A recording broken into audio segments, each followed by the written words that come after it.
केळगाव महापालिकेतील शिवसेना ठाकरे गटाच्या सर्व उमेदवारांच्या एबी फॉर्मवर आक्षेप घेतलेला आहे आणि त्यांचे फॉर्म अवैध असल्याचा आपलं म्हणणं आहे. काय सांगा?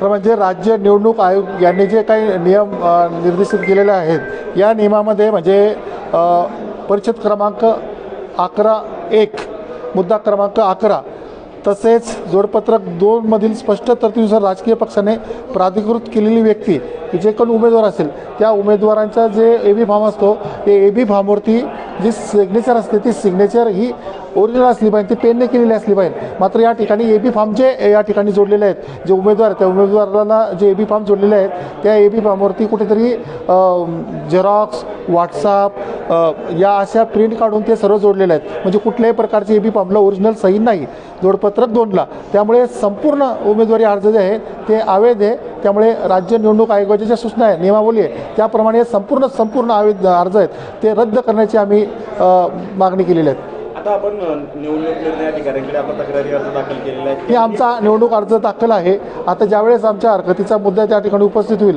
हरकती जेव्हा आम्ही घेणार आहोत तेव्हा संपूर्ण आम्ही स्वतः उमेदवार आहेत आमचे सर्व जे उमेदवार आहेत त्याची वैयक्तिक हरकती घेणार आहेत.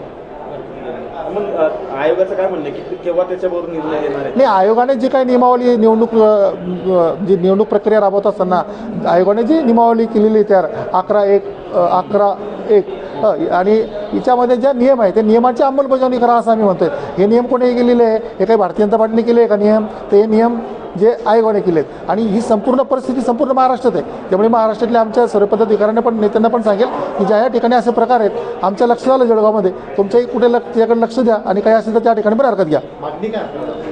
नाही, आम्ही काहीच नाही. निवडणूक आयोगाची निवडणूक आयोगाच्या जी प्रक्रिया आहे ती प्रकाराची अंमलबजावणी व्हावी.